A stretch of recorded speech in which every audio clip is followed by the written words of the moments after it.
Hello friends, welcome to Wealthy Early Retirees. In the recent budget, there was a proposal to remove indexation benefit while calculating taxes that one has to pay when you sell the property.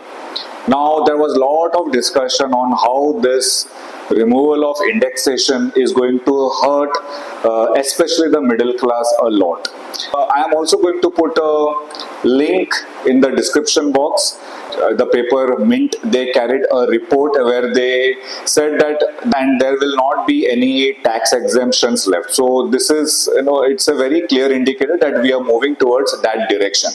So it's very, very important that we look at this whole aspect of property as an asset and how it affects, how these taxation changes are going to affect the different types of people. And what we are going to do in today's video is I'm not going to calculate, what will be the tax burden if indexation benefit remains, or what is going to be the tax burden if indexation benefit is removed. We are not going to go into the numbers, but we are going to look at this whole aspect from a different angle. What we are going to say is that there are different types of people and they buy properties for different reasons. What will be the effect on these types of people if this indexation benefit is removed in the future? So the first category of people who will invest in real estate are let's call them the super rich HNI category. So these are usually business people who are doing very well in their businesses. They are generating profits, and now with the profits that they generate, their sole intention is to preserve these profits or store it in an asset that has very low risk. Okay, so for them, property makes a sense because it's a tangible asset and they are not interested in generating high returns. They just want to ensure that the profits and the earnings that they are getting from their own businesses, they want to transfer that into an asset and preserve the value of that profits that they are making. So these kind of property buyers, they are the ones who will buy a property and hold on for many years. In fact, they will even pass on this property to the next generation. So what will be the taxation effect on these set of people? When suppose indexation benefit is removed, the taxation effect will be absolutely nil because they are not buying properties in order to sell and liquidate it in other point of time. So since there is no selling of property, the taxation effect on these kind of investors are nil. So it doesn't matter whether indexation remains or does not remain. For such kind of investors, it doesn't matter. Let's look at another type of investor.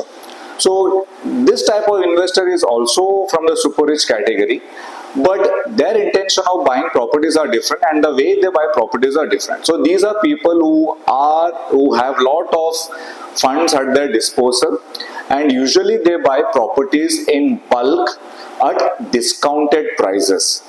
They are also very, very savvy and they have, probably we can say, they have insider information about the development projects that the government may do in different places. So they know that property prices, where are the pockets which property prices will actually go up. So these are smart investors who have cash. They buy property in bulk with proper knowledge that these are the pockets where property is going to really appreciate. So discounted rated properties plus a good chance of appreciation in property, and when they exit the property, they will usually reinvest the gain in some other property. So for such a type of investor, again, whether indexation remains or does not remain, for him it's not an issue, because if he is going to take the gain and reinvest in some other property, there is absolutely no taxation for him. He is just growing his assets at a very good pace, and he is making some good choices with the excess cash flow that he has. Now the third type of person who tries to invest in property is the salaried person. Now this salaried person, he may have a good salary, that is why he can afford to take a second home. Now this salaried person, he takes a home, and probably most of the time these homes are funded by home loan. So for the next 15-20 years, he has to pay a rate of interest.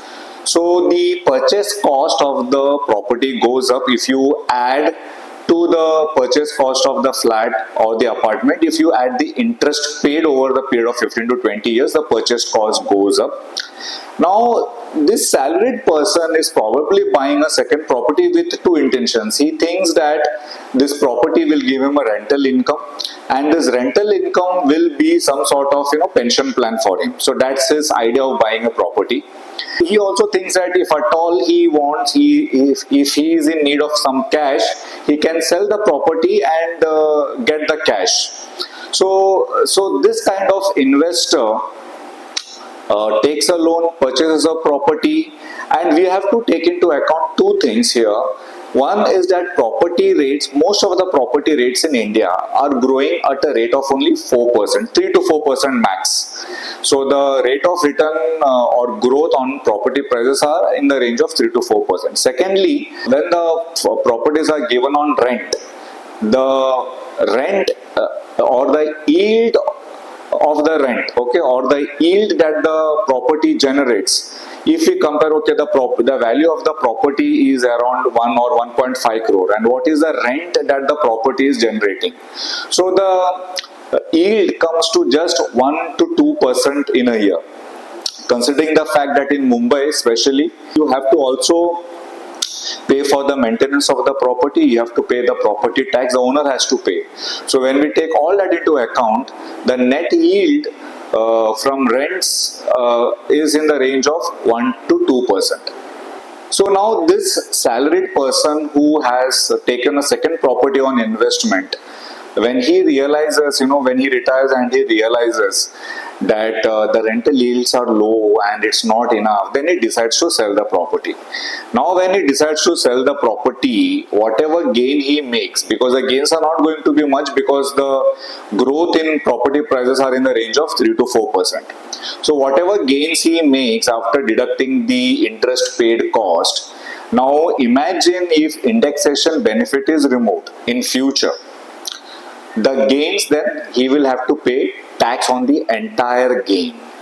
Now, is that a wise thing for this category of person to do? Because if this person had invested that same EMI amount probably in an asset like mutual fund, and if that mutual fund would have given an average performance of say 12%, which is expected from Nifty index, what would be the gain for this particular investor if he had, instead of property, if he had chosen to invest in mutual funds?